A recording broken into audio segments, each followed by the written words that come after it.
अनोखी लड़की।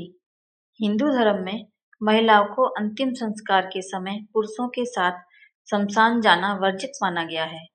कोई भी लड़की या महिला शमशान नहीं जाती है, लेकिन दिल्ली की एक लड़की इन सभी रूढ़ियों को तोड़कर हर रोज न सिर्फ शमशान जाती है, बल्कि बिना किसी डर और बिना किसी झिझक के हर दिन लावारिस लाशों का अंतिम संस्कार करती है।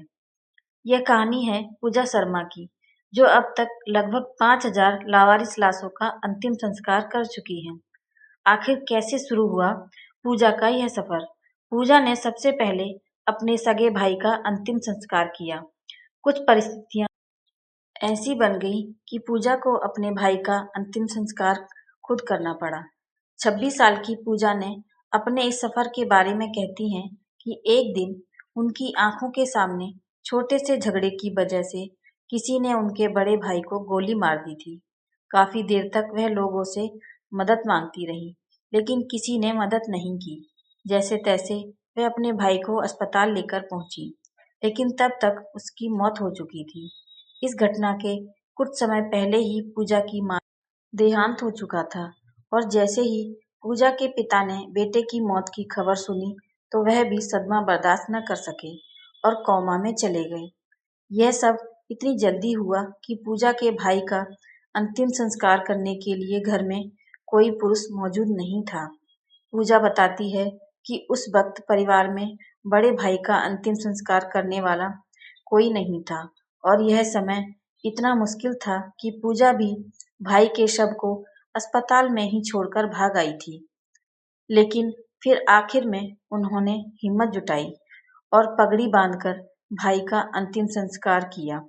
इसके बाद पूजा इतनी मजबूत हो गई कि उन्होंने लावारिस लाशों का अंतिम संस्कार करने की ठानी।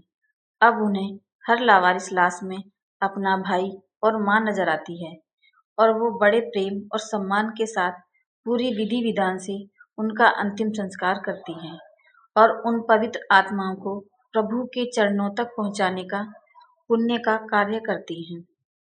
पूजा बताती हैं कि लावारिस लाशों को सम्मानपूर्वक विदाई देना इतना आसान नहीं होता है। पुलिस तुरंत पूजा को डेड बॉडी नहीं सौंपती है। पहले पुलिस पूरी कोशिश करती है कि जिनका शव है उनके परिवार वालों को ढूंढ सके। इस पूरी प्रक्रिया में लगभग 2 महीने का वक्त लग जाता है, और जब कोई नहीं मिलता है तब पूजा को शव दिया जाता है ताकि वह अंतिम संस्कार कर सके। पूजा बताती हैं कि ये सब बेहद खराब अवस्था में होते हैं। कई लाशें तो सड़ी गली अवस्था में होती हैं। ट्रेन से कटी लाशें तो कई बार पूरी भी नहीं होती। किसी का सिर नहीं होता है तो किसी का धड़ नहीं होता है। पूजा कहती हैं कि वह लावारिस लाशों का अंतिम संस्कार उनकी धार्मिक परंपरा के हिसाब से ही करती हैं।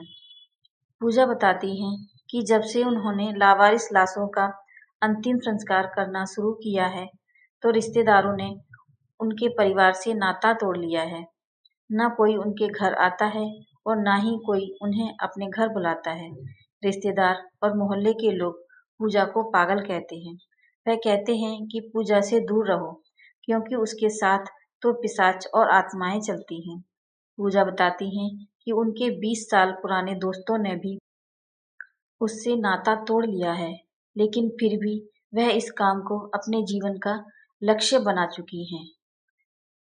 पूजा बताती हैं कि इस काम में आर्थिक खर्चे भी हैं, पैसों का इंतजाम भी करना होता है।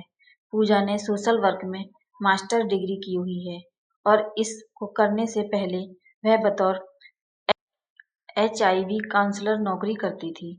लेकिन इस काम को करने के लिए उन्होंने नौकरी छोड़ी और पूरा वक्त इसी काम में लग गई। जब पैसों की कमी हुई तो अपना घर तक गिरवी रख दिया। पूजा की दादी को पेंशन आती है। दादी भी अपनी पेंशन का पूरा पैसा इस काम के लिए दे देती हैं। पूजा कहती हैं कि एक लावारिस लाश के अंतिम संस्कार में 1,000-1,200 का खर्चा आता है। ऐसे में उन्हें लोगों की मदद की जरूरत है। पूजा अब ब्राइट द सोल फाउंडेशन नाम की संस्था भी चलाती हैं, जिसके जरिए लोग पूजा की मदद कर सकते हैं।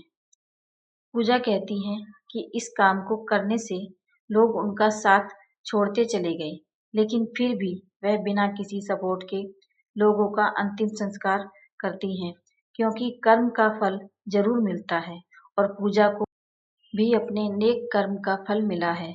वह बताती हैं कि उन्होंने एक 22 साल के लड़के का अंतिम संस्कार किया था, लेकिन कुछ दिन बाद लड़के का परिवार पुलिस तक पहुंचा। पुलिस ने उस परिवार से पूजा को मिलवाया और पूजा ने उनके बेटे के अंतिम संस्कार का वीडियो दिखाया। परिवार के लोगों ने उनका बहुत बहुत धन्यवाद दिया। उन्होंने उनके बेटे को धर्म और परंपरा के हिसाब से अंतिम विदाई दी। वह परिवार उनके सामने फूट फूट कर रोने लगा और उनके पैरों पर गिर गया। उस दिन उन्हें दिल से संतुष्टि महसूस हुई कि उन्होंने एक अनजान परिवार को कम से कम इस बात की तसल्ली तो दी कि उनके बेटे का अंतिम संस्कार ठीक तरीके से किया गया है।